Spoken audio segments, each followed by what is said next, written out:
Engkau kuatkan semua melalui godaan Engkau-Nya di dalam bentuk apapun. Terima kasih Bapa, dalam nama Yesus kami berdoa. Amin.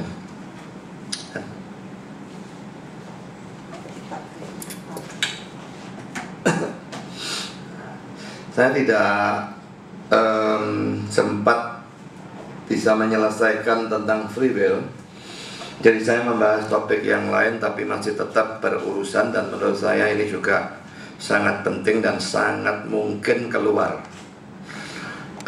Topik tentang kitab kehidupan. Saya tidak tahu berapa session, pokoknya ini adalah session yang pertama. Saudara, pertama-tama saya akan membacakan semua ayat dalam Alkitab yang secara jelas atau cuma tersirat ya, samar-samar membicarakan tentang kitab kehidupan. Ayatnya cukup banyak ya. Yesaya 4 ayat 3. Dan orang yang tertinggal di Sion dan yang tersisa di Yerusalem akan disebut kudus, yakni setiap orang di Yerusalem yang tercatat untuk beroleh hidup. Jelas ini bukan menunjuk pada kitab kehidupan yang di sorga, tapi tetap ini ada apa ya, kayak kiasannya begitu ya. Lalu Daniel pasal 12 ayat 1, pada waktu itu juga akan muncul Mikael pemimpin besar itu, yang akan mendampingi anak-anak bangsamu, dan akan ada suatu waktu kesesakan yang besar, seperti yang belum pernah terjadi sejak ada bangsa-bangsa sampai pada waktu itu.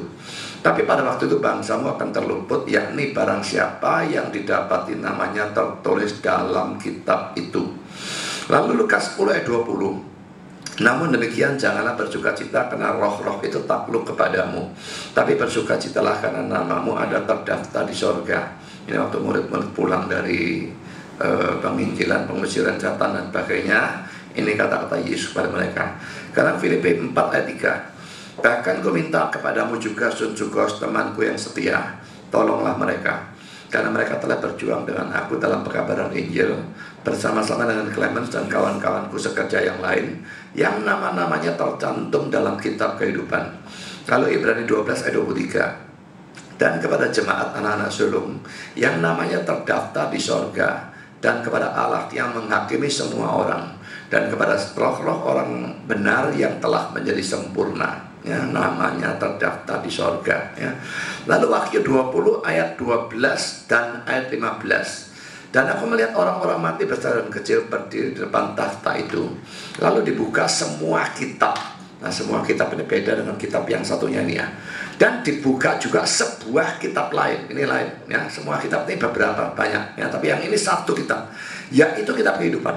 Dan orang-orang mati dihakimi menurut perbuatan mereka berdasarkan apa yang tertulis dalam kitab-kitab itu. Berarti yang tadi banyak itu ya. Lalu ayat 15. Dan setiap orang yang tidak ditemukan namanya tertulis dalam kitab kehidupan itu, dan ini yang kedua ya, ia dilemparkan ke dalam lautan api itu. Lalu Wahyu 21 ayat 7. Tetapi tidak akan masuk ke dalamnya, ke surga ya, sesuatu yang najis atau orang yang melakukan kekejian atau dusta, tapi hanya mereka yang namanya tertulis di dalam kitab kehidupan anak domba itu. Wahyu 17 ayat 8. Adapun binatang yang telah kau lihat itu telah ada, namun tidak ada. Ia akan muncul dari jurang maut, dan ia menuju kepada kebinasaan. Dan mereka yang diam di bumi, yaitu mereka yang tidak tertulis di dalam kitab kehidupan sejak dunia dijadikan, akan heran apabila mereka melihat bahwa binatang itu telah ada, namun tidak ada, dan akan muncul lagi. Wahyu 13 ayat 8. Dan semua orang yang diam di atas bumi akan menyembahnya, yaitu setiap orang yang namanya tidak tertulis sejak dunia dijadikan di dalam kitab kehidupan dari anak domba yang telah disembelih. Mazmur 69 ayat 29. Biarlah mereka dihapuskan dari kitab kehidupan. Nah, ini yang dipakai oleh orang Arminian ya. Nama dihapus dari kitab kehidupan ya. Biarlah mereka dihapuskan dari kitab kehidupan. Janganlah mereka tercatat bersama-sama dengan orang-orang yang benar. Lalu Keluaran 32 ayat 31 sampai dengan 33. Bentar.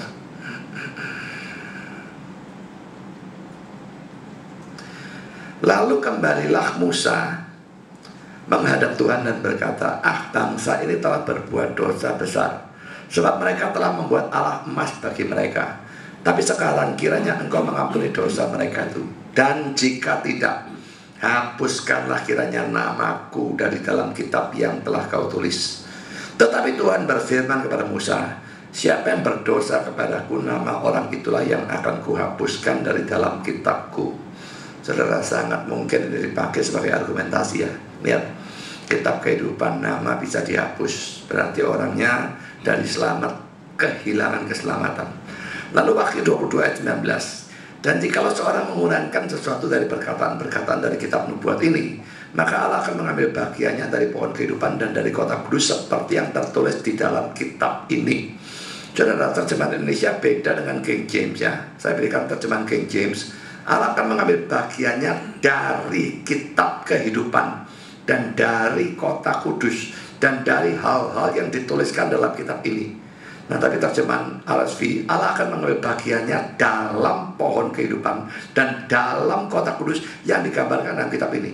Jadi saudara, RSV kelihatannya sama atau mirip dengan Indonesia, juga dengan NIV dan NASB. Nah, King James yang mirip cuma New King James ya. Jadi saya tidak tahu ayat ini bisa dipakai atau tidak karena penterjemahan yang berbeda-beda. Wahyu 3 ayat 5. Kalau sudah tadi anggap nama bisa dihapus, maka Wahyu ayat 3 ayat 5 ini bisa dipakai sebagai senjata. Barang siapa menang, ia akan dikenakan pakaian putih yang demikian. Aku tidak akan menghapus namanya dari kitab kehidupan, melainkan aku akan mengaku namanya di hadapan Bapakku dan di hadapan para malaikatnya. Jadi kalau ayat ini dipakai jelas Arminian bilang, iya yang menang. Nah yang kalah ya enggak. Tapi saudara, apakah bisa orang Kristen terjati bersatu dengan Yesus dan tidak menang? Itu tidak mungkin. Nah, saudara, sekarang kita masuk pada bagian pertama ya. Pandangan Arminian tentang kitab kehidupan. Saya kok tidak ingat si Liao berdua itu pernah nulis tentang hal ini. Tapi saya banyak membaca pendeta Yusuf BS menulis tentang kitab kehidupan. Jadi saya ambil pandangan Arminian ini dari dia. Pendeta Yusuf BS dalam bukunya Keselamatan Tidak Bisa Hilang, tanda tanya, ya, dia memberikan banyak sekali. Halaman 55 buku kehidupan adalah catatan dari orang-orang percaya yang masuk surga, termasuk segala pahalanya yang ditulis Allah.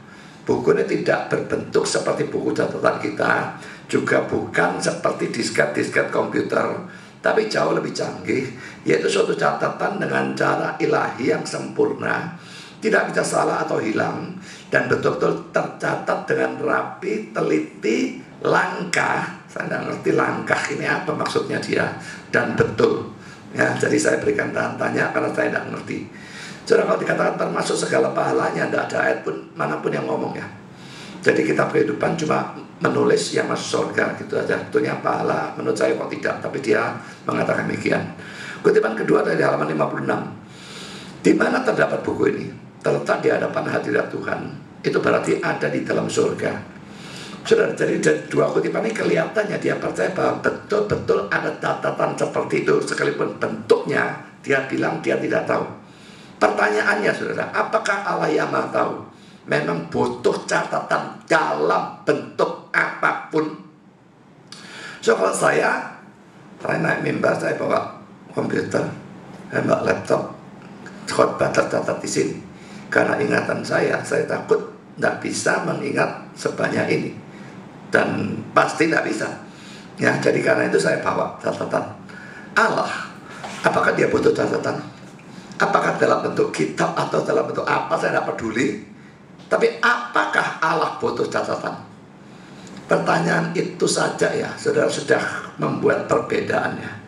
Orang kalau baca Alkitab asal-asalan, mempelajari secara dangkal, otomatis dia percaya, loh kitab suci ngomong ada, kitab kehidupan ya ada di barang ini. Mencatat namanya ada penghapusan, jadi oh percaya dicatat, murtad hapus, bertobat lagi, catat lagi. Mungkin semacam demikian pemikiran dari banyak orang. Tapi pertanyaan ini, apakah Allah butuh mengingat dalam bentuk kitab atau dalam bentuk apapun, mengingat dia itu Maha Tahu? Itu tidak masuk akal, ya kan? Ya. Lalu saudara, saya kutip lagi pendeta Yusuf BS halaman 60. Buku kehidupan bukanlah catatan dari nama-nama orang yang pernah lahir dan hidup di dunia, tetapi setiap orang yang percaya, yang mengakui nama Yesus, ia selamat dan menjadi putra Allah. Baru namanya ditulis di dalam buku hayat itu ya kehidupan ya. Jadi dia percaya bahwa penulisan nama dalam kitab kehidupan ini baru dilakukan pada saat orangnya percaya pada Yesus. Jadi kelihatannya saudara, mula-mula kitab ini kosong belum ya. Lalu tidak tahu siapa yang pertama percaya, tulis. Dua percaya, tulis. Oh, murtad, buset. Ya, itulah kira-kiranya seperti itulah pandangan dari orang-orang Armenian. Saya kutip lagi halaman 63 kata-kata Yusebius. Nama di dalam buku kehidupan masih dapat dihapus selama kita hidup di dunia ini. Masih dapat terjadi perubahan. Bukan satu kali selamat tetap selamat. Nah, jelas ya, diserang doktrin kita ya. Sebab itu Tuhan menyuruh kita memelihara keselamatan itu dengan hati-hati. Lalu kutipan lagi dalam halaman 64, Yusebius berkata demikian. Dalam Keluaran 32 ayat 33, nama-nama orang Israel akan dihapus dari dalam buku kehidupan oleh sebab dosa-dosanya. Tuhan tidak akan mengancam atau menindak dengan sesuatu dusta atau omong kosong. Sebab itu penghapusan nama dari kitab kehidupan itu ada. Bisa terjadi. Musa memintakan ampun sehingga hal itu ditunda. Apa ya, ada penundaan atau apa? Dari mana dia baca? Saya tidak ngerti itu. Ya, tapi inilah omongannya dia. Jadi saudara, jelas dia percaya. Nama seseorang ditulis pada waktu percaya. Bisa dihapuskan dari kitab kehidupan kalau orangnya berbuat dosa. Dan dengan kata lain, jelas sekali orang itu kehilangan keselamatannya. Nah, jadi pandangan dari orang-orang Armenian tentang kitab kehidupan pada umumnya memang seperti itu. Kosong, yang percaya ditulis. Kalau murtad dihapuskan. Jadi itu penghapusan nama, itu yang ditekankan, menunjukkan bahwa keselamatan bisa hilang.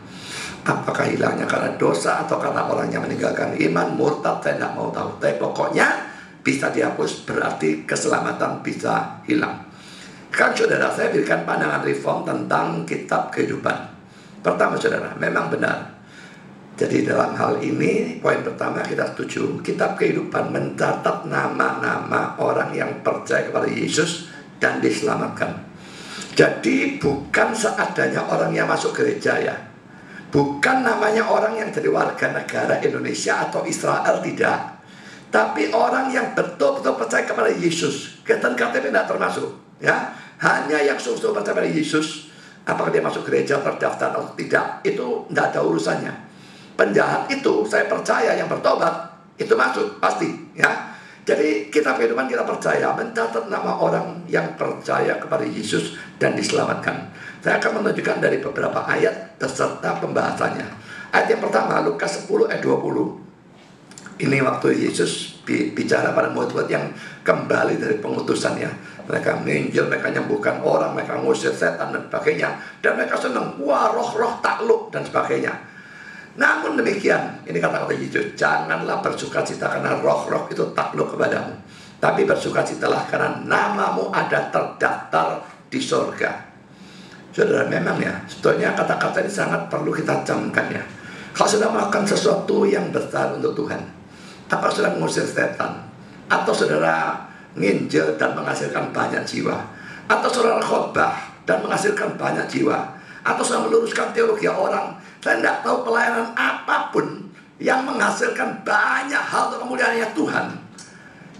Di satu sisi memang tentu ada sukacita di dalam hal itu, tapi jangan itu dijadikan dasar keselamatan saudara. Karena sangat mungkin orang melakukan hal-hal besar, tapi dia sendirinya belum pernah diselamatkan. Jadi Yesus bilang, jangan bersukacita karena roh-roh itu takluk padamu, kamu bisa usir.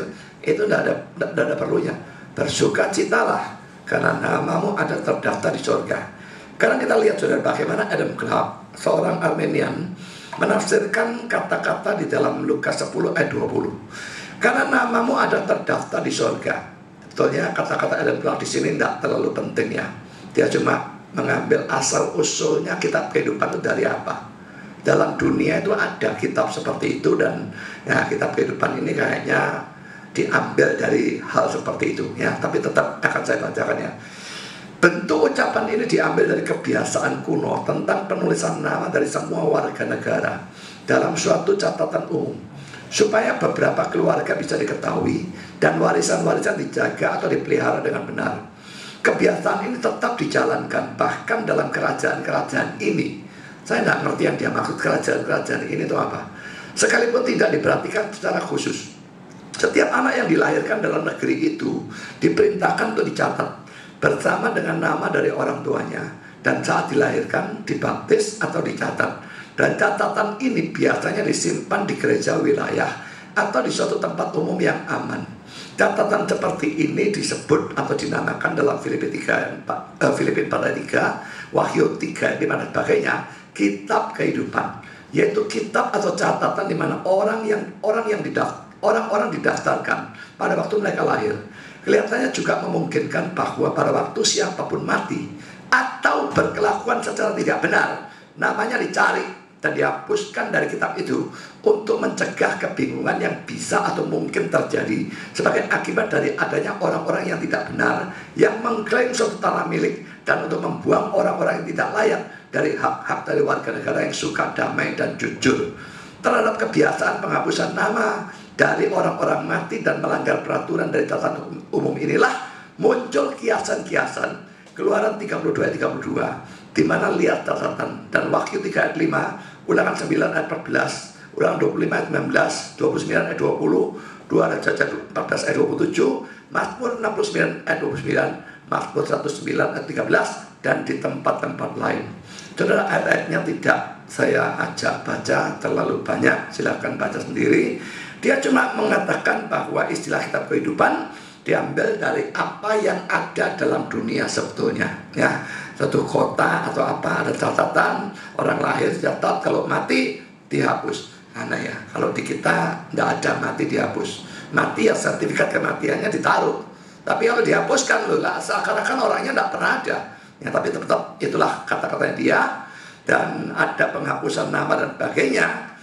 Lalu dia memberikan lihat komentarnya di sini-sini, nanti mungkin akan ada. Sekarang, jadi Adam Clarke cuma memberikan latar belakangnya di dalam kutipan ini ya. Sekarang saya akan kutip kata-kata Lenski. Lenski juga seorang Arminian, tapi kutipannya dalam persoalan kitab kehidupan saya merasa aneh ya. Tidak seperti Arminian, tidak juga seperti Calvinis ya. Jadi dia kelihatannya punya pandangan yang sangat unik, sangat beda dengan semua penafsir yang pernah saya baca. Dia mengatakan demikian, namun demikian, ya ini kata-kata pertama dari Lukas 10 ayat 20, berarti bahwa sekalipun semua ini adalah benar seperti yang baru dinyatakan oleh Yesus, dan sekalipun semua ini menghasilkan atau memberikan banyak penyebab untuk sukacita bagi ke-70 murid itu, bukan dalam hal ini mereka terus bersukacita bahwa roh-roh jahat tunduk kepadamu. Mengapa tidak bersukacita dalam hal ini? Karena itu berbahaya. Matius 7 ayat 22 menunjukkan bahwa seseorang bahkan bisa bernubuat, mengusir setan-setan, dan melakukan hal-hal yang ajaib, tetapi tetap terhilang. Bukanlah pelaksanaan dari karisma atau karunia yang menyelamatkan, tapi fakta ini bahwa nama-nama kita ditulis dalam kitab kehidupan. Mengusir begitu banyak setan tidak menjamin kelolosan kita sendiri dari setan. Sukacita ini bisa membimbing pada kesombongan, pada dugaan atau pikiran yang salah tentang jasa atau kebaikan, dan pada bahaya-bahaya lain bagi diri kita sendiri. Kita tidak boleh bersukacita sama sekali atas kemampuan kita untuk mengalahkan roh-roh jahat. Ini adalah sesuatu di luar kita, sesuatu yang sebetulnya bukan dilakukan oleh kita, tapi oleh Yesus, dalam mana kita hanyalah merupakan alat-alatnya. Karena itu mau bangga mau buat apa ya. Kita terus bersukacita dalam sesuatu yang memang bersifat pribadi bagi kita sendiri, dan bukan telah dilakukan oleh kita, tapi yang telah dilakukan bagi kita atau untuk kita. Sukacita kita yang konstan dan menetap. Lalu dia berikan dalam kurung kata perintah bentuk present atau terus menerus ya. Jadi bersukacitalah, kata perintah bentuk present berarti perintah itu harus dijalankan terus menerus. Adalah dalam hal ini bahwa nama-nama kita telah terdaftar di sorga. Bentuk perfect tense menunjukkan bahwa mereka sekarang tetap terdaftar seperti itu. Ya, jadi dalam bahasa Yunani-nya pakai perfect tense, terdaftar di sorga. Perfect tense terdaftar terus sampai sekarang. Ya, jadi sebetulnya bentuk perfect tense-nya bisa dipakai untuk menunjukkan keselamatan, tidak bisa hilang tentunya. Sekarang dia lanjutkan, perhatikan dengan baik bentuk pasifnya. Allah mendaftar mereka, mereka didaftar ya. Jadi Allah mendaftar, jadi mereka pasif ya. Ini ia lakukan bagi atau untuk kita.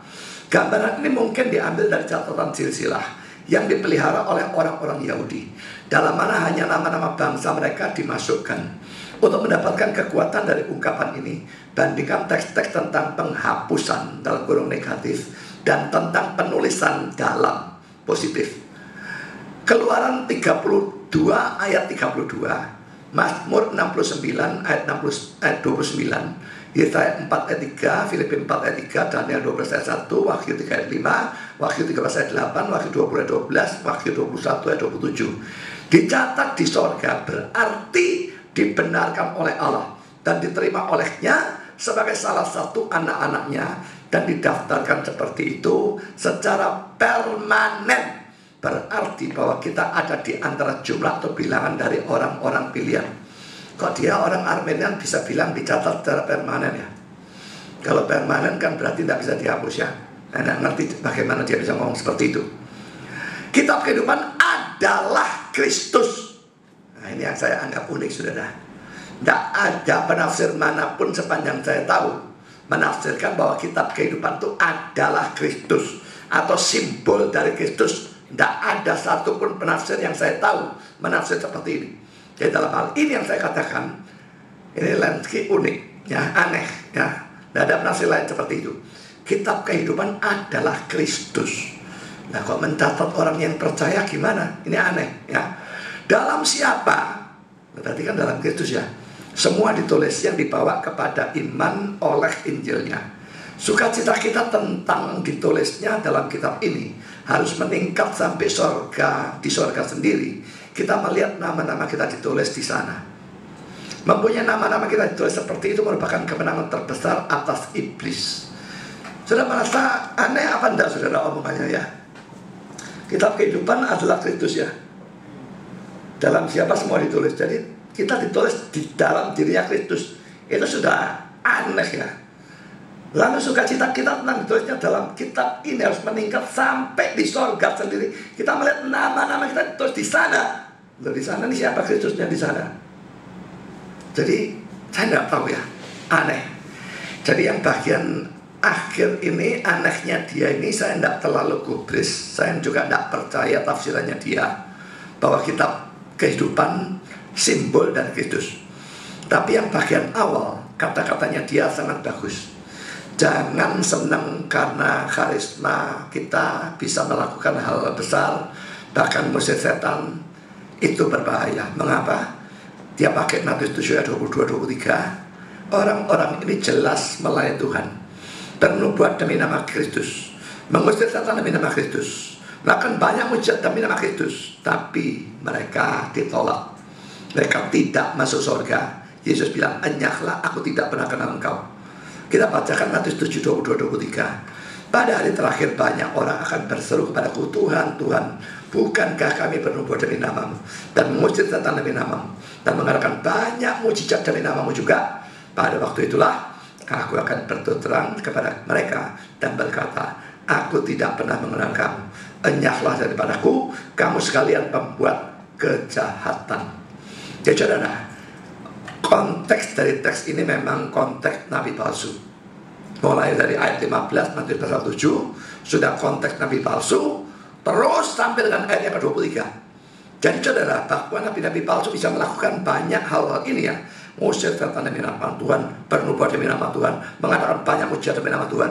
Itu tidak usah heran.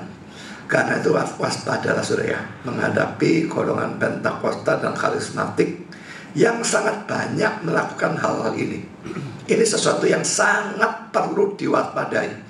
Saya tidak bilang semua mereka sesat, tidak. Tapi banyak Saya jamin. Bernubuat, wah nubuatnya tidak karu-karuan dan nubuat yang aneh-aneh. Kadang-kadang dalam persekutuan, satu orang datangi seorang, ini perempuan, datangi seorang laki-laki. Tuhan berbicara kepada saya, kamu harus kawin sama saya.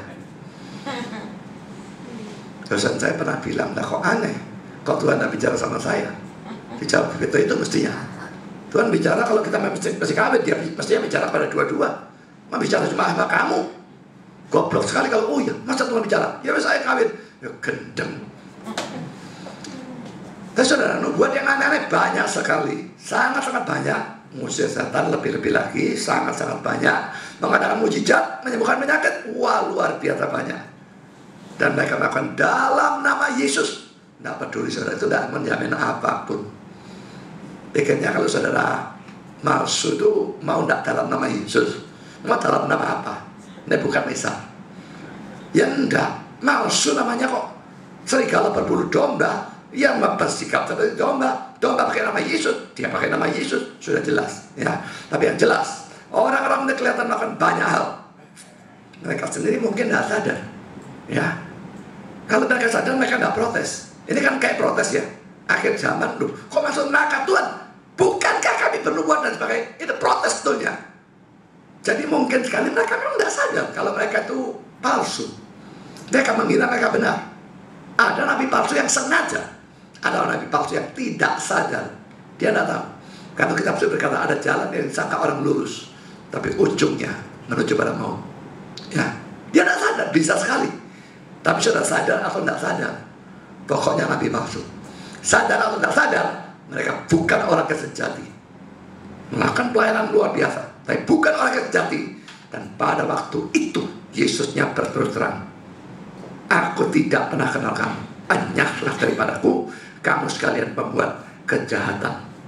Saudara, William Erickson mengatakan bahwa Yesus bukannya memaksudkan bahwa para murid itu salah pada waktu mereka bersukacita karena setan-setan tunduk kepada mereka. Jadi sukacita karena setan tunduk, tentu apa ya, ada benarnya. Ya, bukan salah total, bukan maksud itu, bukan itu maksudnya Yesus ya.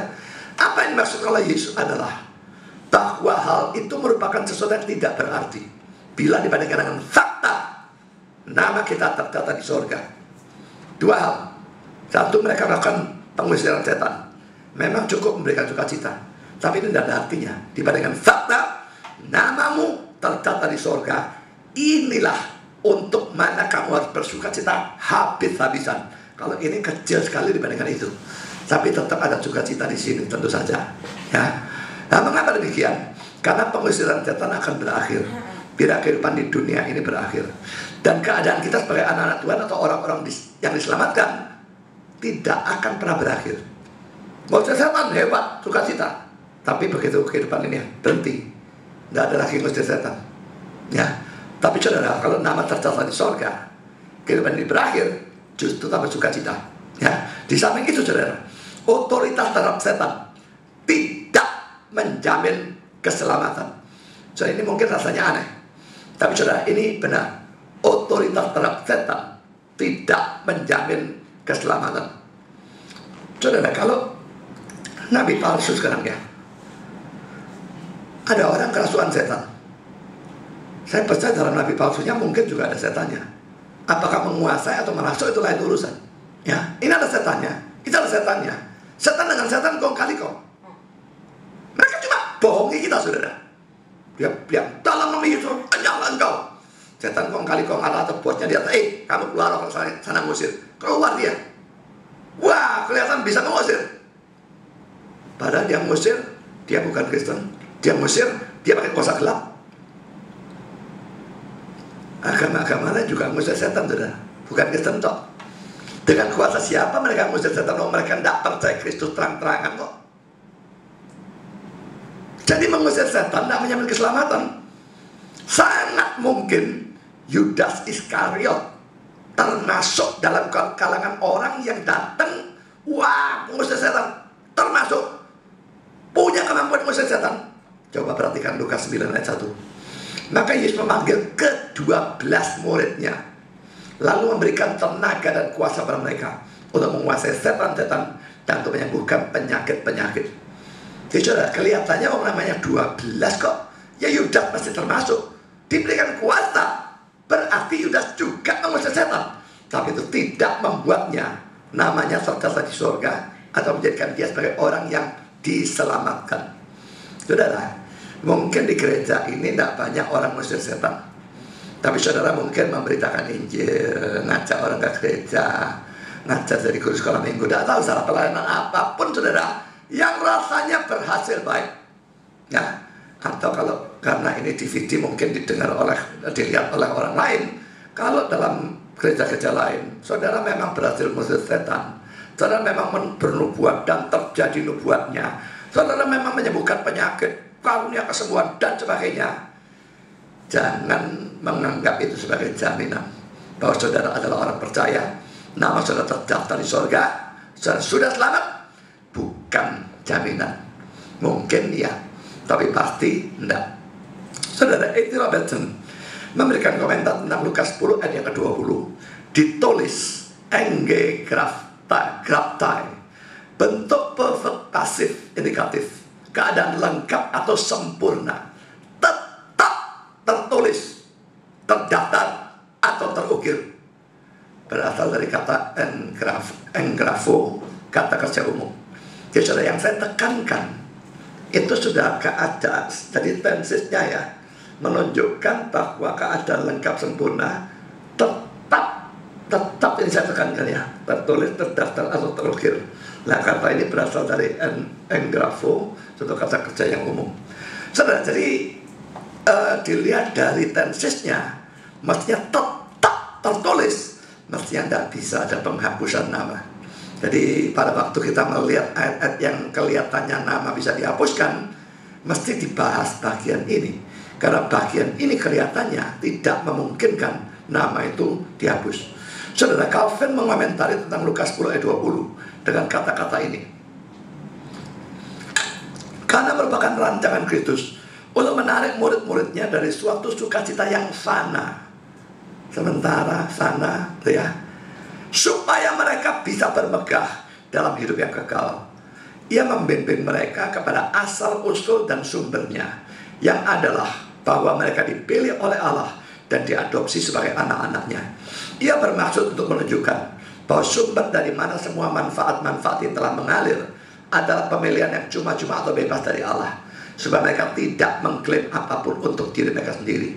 Alasan-alasan untuk memuji Allah tak dilakukan, disediakan oleh tindakan-tindakan kebaikannya itu yang kita rasakan di dalam kita, tetapi pemilihan kekal yang ada di luar kita menunjukkan dengan lebih jelas bahwa keselamatan kita berstandar pada kebaikan yang murni dari Allah.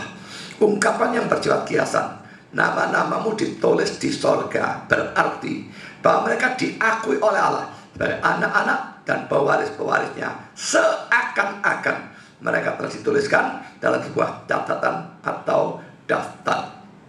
Ya, jadi saudara, Calvin juga ya membandingkan dua hal ini, bahwa mereka bisa mengusir setan, oke, tapi itu fana ya. Itu sukacita boleh-boleh saja, tapi itu fana. Ya, jadi apapun yang kita lakukan, termasuk nanti kalau saya debat, atau dulu waktu saya sudah pernah debat dengan Islam, debat dengan Unitarian, debat dengan Yahweisme, menang, senang juga. Tapi saudara, tidak boleh begitu senang dalam hal itu sampai mengalahkan kesenangan karena kita adalah orang pilihan. Yang penting kita orang pilihan, yang penting nama kita tercatat di sorga. Itu sukacitanya melebihi semua yang lain. Dan dari itu yang harus ditekankan, saudara ya. Kita melakukan pelayanan berhasil bagaimanapun, senang, oke. Ya, tapi tetap yang lebih penting lagi, jangan dilupakan, nama terdaftar di sorga itu benar apa enggak? Kalau pelayanan banyak, berhasil, tapi nama tidak terdaftar, lah ya gunanya apa, saudara? Sama sekali tidak ada gunanya. Saudara bawa banyak orang masuk sorga, saudara sendiri masuk neraka. Bagus kan? Ironis sekali bukan? Tapi itu bisa terjadi, sangat bisa terjadi. Ya, jadi saudara hati-hati dengan hal itu.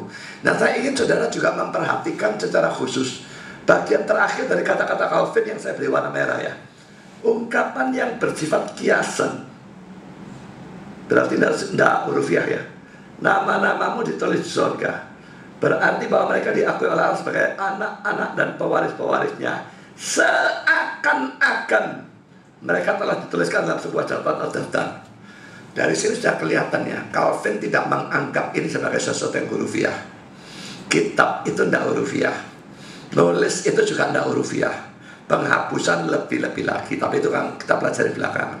Ini cuma suatu petunjuk sedikit, secercah petunjuk bahwa Calvin tidak menganggap kitab kehidupan, pencatatan nama, lebih-lebih penghapusan nama sebagai sesuatu yang hurufiah. Karena itu dia mengatakan seakan-akan, bersifat kiasan dan sebagainya. Sekarang kita membahas ayat yang kedua, Filipi 4 ayat 3. Bahkan ku minta kepadamu juga Sunjukos temanku yang setia, tolonglah mereka, karena mereka telah berjuang dengan aku dalam pekabaran Injil bersama-sama dengan Clemens dan kawan-kawanku sekerja yang lain, yang nama-namanya tercantum dalam kitab kehidupan. Dari mana Paulus tahu? Saya tidak ngerti, saudara. Mungkin Paulus dapat wahyu dari Tuhan ya. Karena sedekat-dekatnya dia dengan orang-orang itu, dan orang-orang itu kelihatan sehebat apapun, sebetulnya tetap memungkinkan bahwa mereka itu cuma lalang di antara gandum ya. Tapi Paulus tidak mungkin salah di sini. Tahu dari mana saya tidak ngerti, tapi dia dengan yakin mengatakan, kawan-kawanku sekerja yang lain dan sebagainya, yang nama-namanya tercantum dalam kitab kehidupan. Dan dia yakin orang-orang itu memang Kristen yang sejati. Nah saudara, Adam Clarke memberikan komentar seperti ini. Yang nama-namanya tercantum dalam kitab kehidupan, yang adalah orang Kristen yang asli atau sungguh-sungguh, yang terdaftar dalam tentara dari Tuhan, dan telah menerima suatu gelar untuk kemuliaan kekal. Saudara, saya sebetulnya cuma setuju bagian awalnya ya, yang adalah orang Kristen yang asli atau sungguh-sungguh, terdaftar dalam tentara. Ini berarti ikut pelayanan ya, perang ya. Lalu gelar untuk kemuliaan kekal, saya tidak ngerti apa yang dia maksud. Kitab kehidupan tidak berurusan dengan orangnya pelayanan atau tidak pelayanan menurut saya. Tapi orangnya sungguh-sungguh Kristen, sungguh-sungguh percaya ya.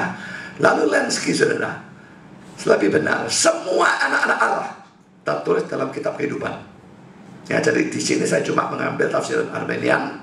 Jadi yang masuk dalam kitab kehidupan nama dari anak-anak Allah yang sungguh-sungguh, orang Kristen sejati, orang Kristen KTP, namanya cuma terdaftar di gereja, tidak terdaftar di sorga. Sekarang kita lihat poin ketiga, ayat yang ketiga atau teks ketiga, Wahyu 20, ayat yang ke-12 dan 15. Dan aku melihat orang-orang mati besar dan kecil berdiri di depan takhta itu. Lalu dibuka semua kitab, dan dibuka juga sebuah kitab lain, yaitu kitab kehidupan. Dan orang-orang mati dihakimi menurut perbuatan mereka, berdasarkan apa yang ada tertulis dalam kitab-kitab itu. Dan setiap orang yang tidak ditemukan nama yang tertulis dalam kitab kehidupan itu, ia dilemparkan ke dalam lautan api itu.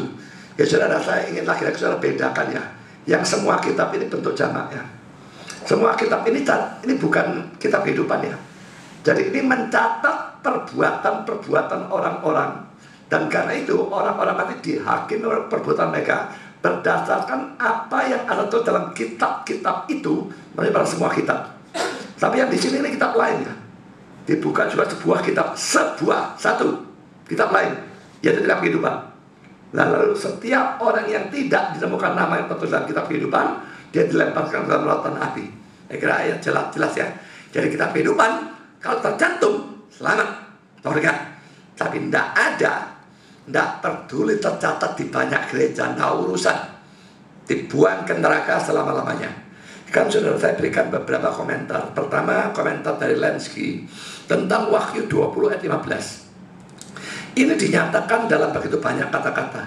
Dan jika siapapun dalam kurung pada penghakiman terakhir, kurung tutup, tidak ditemukan sebagai telah dituliskan dalam kitab kehidupan, dilemparkan ia ke dalam lautan api, dilemparkan tubuh dan jiwa.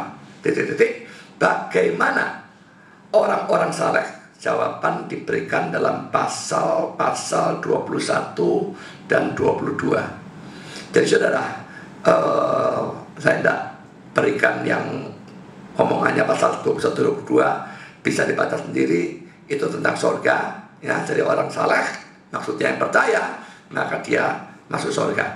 Tapi yang tidak tertulis, dia masuk lautan api, tubuh dan jiwa. Lalu saudara Herman Hoeksema, ini seorang ahli teologi reform, dia mengatakan demikian. Apa yang akan terjadi dengan umat Allah? Mereka juga telah berdosa. Ini umat Allah yang sungguh-sungguh ya, Kristen sungguh-sungguh. Mereka juga telah berdosa. Dan mereka juga akan dihukum, bukan? Terhadap pertanyaan ini, teksnya memberikan jawaban. Pada waktu teksnya memberikan informasi kepada kita bahwa bukan hanya kitab-kitab untuk jamaat yang dibuka, tapi juga sebuah kitab yang lain akan dibuka, yang adalah kitab kehidupan. Kitab kehidupan adalah catatan Allah sendiri tentang orang-orang kudus pilihannya. Kitab dari pemilihan Allah dalam Kristus. Perhatikan itu ya. Kitab kehidupan dia katakan kitab dari pemilihan Allah dalam Kristus. Itu mencakup nama-nama dari semua orang-orang kudus pilihannya. Pilihan berarti berhubungan dengan predestinasi. Mereka tertulis dalam kitab itu sebagai ditebus oleh darah dari Tuhan dan juru selamat mereka. Melalui darah itu mereka dibenarkan. Oleh darah itu mereka juga dikuduskan dalam Kristus Yesus. Kita akan melihat diri kita sendiri dalam Kristus sebagaimana Allah melihat kita sebagai benar secara sempurna. Sebagai semua dosa-dosa kita telah ditutup sedemikian rupa oleh darahnya yang menebus, sehingga seakan-akan kita tidak pernah melakukan dosa apapun. Dan kita akan bisa muncul di hadapan kursi penghakiman Allah tanpa rasa takut, dipakaiani dalam kebenaran yang sempurna dari Kristus. Saya kira saya sudah pernah menjelaskan ini waktu saya tempoh hari membahas secara berseri penghakiman akhir zamannya. Saudara, jadi ada orang yang ekstrim ya, ngajar. Memang maksudnya sih mungkin baik, tapi tetap kalau ngajarnya salah ya salah. Yang ngajar seperti itu adalah pendeta saya sendiri sebetulnya. Dia mengatakan nanti itu pada penghakiman akhir zaman, nah ini dikatakan kitab-kitab dibuka. Jadi dosa-dosa itu dibuka semua, kayaknya difilmkan semua. Jadi orang-orang Kristen itu akan berabak semua, muah, malu semua. Ya, aku dusta, aku berzina, aku mencuri, aku korupsi, aku semua dusta-dosanya, semua dosa-dosa dipamerkan, semua orang tahu. Saya dengar itu acara PA ya, dan saya mikir kok bisa itu. Karena Alkitab saya tahu dalam ayat yang lain, dosa yang diakui adalah dosa yang diampuni, dilemparkan dalam tubir-tubir laut, dan Allah tidak lagi mengingat-ingatnya. Saya protes, saudara. Waktu tanya jawab, saya tanya, loh, katanya dosa diampuni dulu, tidak diingat oleh Tuhan, dilempar ke tubir. Mana dia sekarang dibuka semua, gimana? Dia bingung kelabakan. Dia bilang, waduh, saya kalau gini saya nggak bisa jawab. Kenapa? Memang salah. Bagi orang yang tidak percaya, benar, dibukakan semua dosa-dosanya, sehingga dia tidak punya dalih. Pada waktu dia dilemparkan ke neraka, dia tidak punya dalih. Mengapa kok masuk neraka? Dosamu banyak. Mengapa panas? Banyak, teman. Tapi orang percaya bagaimana? Tidak ada dosa, saudara. No. Tidak ada dosa kita dipamer. Dosa kita sudah diampuni dalam Kristus dan dilemparkan ke dalam tubir laut. Allah tidak mengingat-ingat dosa kita. Tidak bisa pada satu dipamerkan lagi. Jadi saudara, untuk kita cuma tercatat perbuatan baiknya, tidak ada dosanya. Dosanya habis semua, habis oleh darah Kristus. Untuk orang berdosa, perbuatan baiknya tidak ada. Dosanya doa yang tercatat. Ya, jadi saudara, kalau dalam menghakimi menentukan pahala, kitab-kitab bentuk jamak itu yang dipakai sebagai dasar. Tapi masuk surga atau tidak, kitab bentuk tunggal, kitab kehidupan, tercatat surga dan tercatat neraka. Ya, tapi saudara, saya yang juga ingin tekankan dari kutipan Herman Hoeksema, jelas dia sudah memberikan petunjuk yang cukup kuat ya, bahwa kitab kehidupan menunjuk pada predestinasi. Nah, jadi itu memang penafsiran yang diberikan oleh, boleh dikatakan, semua orang-orang reform. Tidak ada yang percaya bahwa kitab kehidupan itu betul-betul kitab sungguh-sungguh. Allah tidak butuh barang seperti itu. Jadi ini cuma suatu kiasan Allah dibicarakan seakan-akan dia manusia yang terbatas, butuh diingat daripada lali, nanti keliru. Nanti Anda sudah percaya moro-moro masuk neraka, nanti orang lain yang belum percaya moro-moro masuk surga. Daripada keliru, dicatat semua. Jadi Allah digambarkan seakan-akan dia manusia terbatas. Tapi saudara, itu cuma seakan-akan. Jadi saudara, ini tidak mungkin hurufiah. Kitab kehidupan menunjuk pada predestinasi. Nanti kita akan pelajari itu lebih mendetail lagi. Herman Hoeksema memberikan komentar lagi demikian. Pembukaan dari kitab kehidupan ini mempunyai suatu arti yang negatif untuk orang-orang jahat maupun arti yang positif untuk orang-orang benar. Dalam ayat 15, arti negatif dari kitab kehidupan ini adalah sangat jelas. Karena di sana kita membaca bahwa barang siapa atau setiap orang yang tidak ditemukan namanya tertulis dalam kitab kehidupan itu, ia dilemparkan ke dalam lautan api itu. Sudah tidak tercatat di sana. Itu betul-betul bencana yang luar biasa dan berlangsung selama-lamanya. Karena sekali dilemparkan ke neraka, kita tidak akan pernah keluar dari sana. Sekarang ayat yang keempat, poin D. Wahyu 21-27. Tapi tidak akan masuk ke dalamnya, yaitu surga, sesuatu yang najis atau orang yang melakukan kekejian atau dusta, tapi hanya mereka yang namanya tertulis di dalam kitab kehidupan anak domba itu. Jelas sekali ya. Jadi berdosa-berdosa itu sebetulnya ya yang najis, melakukan kekejian, dusta, dalam arti kalau mereka tidak percaya Kristus ya. Kalau seadanya orang seperti ini masuk neraka, siapa dari saudara pernah dusta? Siapa tidak pernah melakukan yang najis? Ya kita masuk semua, saudara. Jadi yang dimaksudkan itu orang-orang berdosa tapi yang tidak punya juru selamat, ya. Jadi itu tidak akan masuk ke dalam surga. Nah, tapi mereka yang namanya tertulis, nah itu masuk surga. Ya, karena sekalipun mereka juga ada dusta, juga ada kenajisan, perzinahan, pembunuhan, kemarahan, kebencian, dendam, tidak tahu apa saja. Tapi darah Yesus menghapus semua. Mereka tetap masuk surga. Jadi ayat ini tidak boleh diartikan seperti Yesaya Pariatsi tafsirkan. Dia gunakan ayat ini untuk mengatakan, lihat, orang kalau tidak suci tidak bisa masuk surga. Gendeng dah. Tidak suci tidak bisa masuk surga. Sing suci siapa? Yesus sendiri yang nanti di sana. Tidak ada yang suci kok. Ngomentari seperti itu loh, bodohnya luar biasa. Gitu kok bisa banyak orang ikut dia. Bodoh memang bodoh, bodoh bohongi bodoh. Bodohnya tidak tahu. Dan bodoh yang bohongi mungkin juga tidak tahu kalau itu bohong. Mungkin bodoh yang pertama menganggap itu benar, dan bodoh yang kedua percaya kalau itu benar. Ya, itulah bodoh memimpin bodoh, buta memimpin buta, dan sebagainya. Saudara, saya berikan komentar dari beberapa penafsir Lenski tentang Wahyu 21-27. Tak seorang pun akan masuk pada waktu pemasukan akhir yang besar atau agung terjadi, kecuali itu dalam bahasa Yunani-nya eime, mereka yang telah tertulis dalam kitab kehidupan dari anak domba. Saya kira tidak usah dikomentari ya. Yang masuk surga pokoknya yang tertulis, titik. Nah, lalu John Stott, ini komentarnya tentang Wahyu 3 ayat 5 tuh-nya, tapi saya berikan di sini karena cocoknya di sini. Setiap orang yang namanya tidak ditemukan tertulis dalam kitab kehidupan akan dilemparkan ke dalam lautan api. Wahyu 20 ayat 11-15. Apakah namamu tertulis dalam kitab kehidupan anak domba? Di antara manusia, kamu bisa terkenal sebagai orang yang hidup, dalam kurung seperti gereja Sardis, tetapi tetap tidak masuk dalam kitab orang hidup dari Allah. Yesus menyuruh murid-muridnya untuk bersuka cita, dan nama mereka tertulis di sorga. Lukas 10 ayat 20 bandingkan Ibrani 12 ayat 23. Bisakah engkau bersuka cita seperti itu hari ini?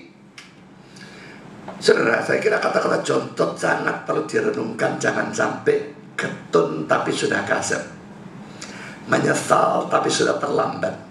Ya, sekarang setiap kita mesti merenungkan. Nama saya cuma tercatat di gereja, tidak peduli berapa gereja, atau nama saya tercatat dalam kitab kehidupan. Kalau saudara orang Kristen yang sungguh-sungguh, tidak usah ragukan sedikit pun. Nama saudara tercatat di sorga dalam kitab kehidupan. Tercatat di gereja atau enggak ada hubungannya. Penjahat yang mati di samping Yesus yang bertobat itu saudara, namanya enggak ada di gereja manapun. Cari, namanya mati tidak bakal ada. Tapi nama dia tercatat di sorga dalam kitab kehidupan. Dan Yesus menjamin, hari ini engkau bersama dengan aku di dalam Firdaus. Jadi tercatat di gereja itu tidak ada urusannya dengan tercatat di dalam kitab kehidupan. Bisa tidak tercatat di gereja tapi tercatat dalam kitab kehidupan. Bisa yang lebih cilaka sebaliknya, tercatat di gereja, banyak gereja, tapi tidak pernah ada dalam kitab kehidupan. Mungkin nanti saudara bilang sama Yesus, Sus, gak salah tak, tercatat banyak, coba periksa lagi lah, cek lagi. Saya kalau nonton film ya, kadang-kadang kan ada orang yang pakai credit card ya, tahu-tahu diblokir gitu ya. Diblokir, dia mau bayar pakai credit card, gak bisa, gak ada duitnya. Gak mungkin, coba periksa lagi lah. Gak ada, coba cek lagi, periksa lagi, gak ada, diblokir. Nah saudara, mungkin nanti orang-orang yang namanya tercatat di dalam banyak gereja dan bermegah, ya gereja sana aku jadi majelis, sana jadi sekolah minggu, sana siapa? Wah, di mana-mana panitia ini masuk, panitia mana? Wah, segala macam dia namanya ada, kecuali dalam kitab kehidupan mati saudara. Jauh lebih enak jadi penjahat itu tidak terdaftar dimanapun, tapi terdaftar di dalam kitab kehidupan. Dalam komentarnya tentang Wahyu 21:27, saya perhatikannya. Perhatikan baik-baik komentar ini dan coba pikirkan apa kira-kira implikasinya ya. Apa kemungkinannya orang mendengar kata-kata Adam Clarke dalam tafsirannya tentang Wahyu 21 ayat 27 yang akan saya bacakan ini. Ini kata-kata dia. Tetapi mereka yang tertulis, anggota-anggota yang bertekun dan diakui dari gereja yang benar dari Kristus, akan masuk ke dalam sorga. Dan hanya mereka yang diselamatkan dari dosa-dosa mereka akan mendapatkan suatu tempat dalam gereja militan, agresif, atau suka berperang. Jadi militan, istilah bahasa Inggrisnya militan. Militan itu agresif, suka berperang. Ya, jadi dia menekankan gereja militan. Saksi Yehova itu militan ya, suka perang, nginjil itu perang. Ya, mungkin saya tergolong orang juga militan, agresif, suka debat, tantang ekuabe, debat, ya dan sebagainya. Tapi militan tidak harus keras seperti saya. Bisa pokoknya bersemangat, biarpun saudara nyampaikannya halus dan sebagainya, bersemangat, nginjil dan sebagainya. Ya, jadi ini yang dikatakan oleh Adam Clarke. Lalu terusannya, semua orang Kristen diharuskan oleh baptisan mereka untuk meninggalkan iblis dan semua pekerjaan-pekerjaannya, kemegahan dan kesia-siaan dari dunia yang jahat ini, dan semua nafsu daging yang berdosa, memelihara firman dan perintah-perintah atau hukum-hukum yang kudus dari Allah, dan berjalan dalam hal yang sama dalam semua hari-hari dari kehidupan mereka. Pembaca, apakah engkau adalah dari jumlah ini? Atau apakah engkau mengharapkan suatu kemuliaan kekal atau sementara? Kemuliaan kekal sementara atau sambil hidup dalam dosa? Mengharapkan kemuliaan kekal, tapi sementara itu sekarang ini saudara hidup dalam dosa. Ya, apakah engkau termasuk itu, mengharapkan seperti itu? Jika demikian, engkau akan dikecewakan secara menakutkan.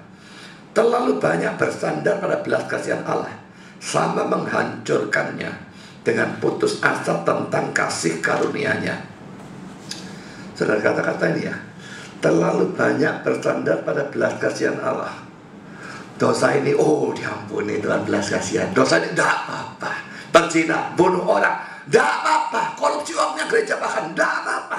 Tuhan tuh belas kasihan. Itu terlalu banyak bersandar pada belas kasihan. Dan dia berkata itu sama menghancurkannya dengan putus asa tentang kasih karunia-Nya.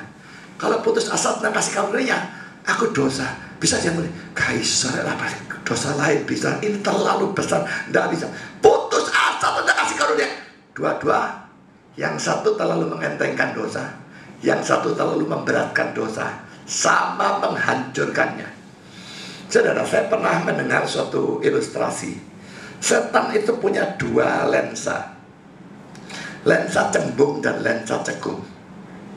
Kadang-kadang pada waktu seorang berbuat dosa, dia kasih lensa cembung. Wih, jadi gede kalau lensanya cembung. Dosanya jadi gede. Mati, aku tidak mungkin diampuni. Kalau dosaku ini sangat besar, terlalu besar. Mungkin Yudas waktu mengkhianati Yesus, mungkin dikasih lensa cembung. Waduh, aku mengkhianati Yesus, tidak mungkin diampuni. Dah, gantung diri, habis. Ya. Tapi orang-orang lain kasih lensa cekung. Gak apa-apa, tenang, dosa lagi, gak apa-apa, dosa kecil. Orang Katolik pada waktu bicara tentang dosa remeh atau venial sin yang mereka katakan sebagai tidak diakui pun tidak apa-apa, saya percaya dikasih lensa cembung tumpuk 10. Cekung tumpuk 10. Ya, sampai bisa punya pemikiran dosa kecil, remeh, tidak diakui pun tidak apa-apa. Saya lanjutkan kata-kata Ellen bilang, di mana Allah memberikan kuasa baik untuk menghendaki atau di mana Allah memberikan kuasa baik untuk menghendaki atau dan untuk melakukan, orang itu harus mengerjakan keselamatannya dengan takut dan gentar. Saudara, tulisan Ellen Clark ini sebetulnya kalau salah sih tidak ya. Tetapi saya sangat khawatir dengan kata-kata ini, karena memberikan penekanan keharusan hidup suci itu kebablasan rasanya, keterlaluan agak ya. Sampai betul-betul bablas kok rasanya juga enggak, tapi pada ambang batas sekali menurut saya ya. Jadi jangan sampai menafsirkan kata-kata ini sebagai kita diselamatkan karena perbuatan baik. Kalau dia berkata terlalu banyak bersandar pada belas kasihan Allah itu menghancurkan, itu juga berbahaya. Terlalu banyak itu seberapa? Kita berbuat dosa berapa kali? Tak usah ngomong tahun-tahunan. Dalam satu hari berapa kali? Dalam satu minggu berapa kali? Ribuan. Lebih. Seumur hidup ribuan. Saudara suci luar biasa kalau seumur hidup cuma ribuan. Kalau saya yakin jutaan, kalau tidak miliaran. Jadi mengatakan terlalu banyak bersandar pada belas kasihan Allah, menurut saya itu kata-kata yang agak menakutkan, karena harusnya dijelaskan dengan lebih jelas apa itu terlalu banyak. Kalau saudara berbuat dosa tapi betul-betul mengaku dan betul-betul tidak mau dosa itu sebetulnya, tidak peduli berapa juta kali, itu tidak terlalu banyak berstandar pada belas kasihan Allah. Ya kalau terlalu banyak itu adalah kalau saudara ngereken itu dosa. Tenang saja, dosa gak apa-apa, orang lainnya dosa. Tuhan belas kasihan kok sengajai semua dosa disengajai terus. Dengan harapan Tuhan tetap berbelas kasihan, itu baru terlalu banyak. Dengan itu tidak dijelaskan, itu membahayakan. Ya, jadi saudara jangan diartikan kata-kata Ellen Clark ini sebagai ajaran keselamatan karena perbuatan baik. Saya yakin itu bukan maksudnya Ellen Clark, tapi bahaya itu bisa muncul karena orang yang mendengar atau membaca salah tangkap. Kesalehan itu bukti atau hasil dari keselamatan. Kesalehan bukan penyebab dari keselamatan.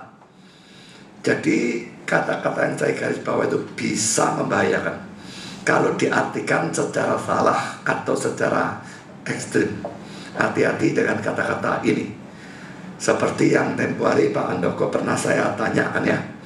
Dia kan berasal dari gerejanya Bukit Zaitun, punyanya pendeta Yusuf PS tadi. Dan saya tanya, dulu waktu Pak Andoko masih di gereja itu, bagaimana pemikirannya tentang keselamatan? Loh, ya karena perbuatan baik. Itu jawaban eksplisit dari Pak Andoko. Waktu dia ada di gerejanya Yusuf PS, penekanan kesucian itu begitu nemen, sampai dia tidak mikir apapun keselamatan karena iman juga. Padahal keselamatan karena iman saja itu ada dalam ajarannya USPS sebetulnya. Tapi penekanan kelewat batas. Jadi mestinya ada keseimbangan. Tapi dia terlalu kelewat menekankan kesucian itu. Sampai Pak Handoko menganggap keselamatan karena perbuatan baik. Itu ajarannya yang dia tangkap dulu. Sampai dia pindah ke kita. Baru dari saya, lain sama sekali ajarannya. Selamat hanya karena iman. Perbuatan baik saya habiskan total sebagai penyebab keselamatan. Baru dia bisa melihat bedanya ajaran saya dan ajaran dari USPS. Jadi jelas saudara ya, bahwa kitab kehidupan mencatat nama-nama dari orang-orang yang selamat. Atau dengan kata lain, orang yang namanya tercatat dalam kitab kehidupan itulah yang akan masuk surga. Sebaliknya yang tidak tercatat namanya, orang itu akan masuk ke neraka. Karena itu Tuhan Yesus berkata, bersukacitalah, karena namamu tercatat dalam kitab kehidupan. Lukas 10 ayat yang ke-20. Laki-laki saya tekankan saudara, jangan puas, jangan bersukacita karena saudara sekedar anggota gereja, pergi ke gereja, bahkan gereja yang Injil sekalipun. Tercatat sebagai orang yang anggota gereja, sudah dibaptis, anggota. Tercatat bahkan sebagai orang yang punya kedudukan atau jabatan tertentu. Tercatat sebagai donatur gereja bahkan. Tercatat sebagai majelis, sebagai guru sekolah minggu. Seksi ini kok, komisi ini, dan sebagainya. Saudara, jangan berlandaskan pada hal-hal itu. Ingat semua itu perbuatan baik. Ya. Kalau itu sudah pakai sebagai landasan, saudara sesat. Tapi kalau saudara percaya pada Yesus dengan sungguh-sungguh, nama saudara tercatat atau tidak tercatat dalam dunia, gak ngurus. Nama saudara tercatat di surga, dan saudara pasti akan selamat. Pikirkan, sudahkah tercatat? Kalau belum, percayalah Yesus dengan sungguh-sungguh, saudara akan tercatat dan saudara akan diselamatkan. Kita belum selesai, akan disambung pada kali yang akan datang. Amin.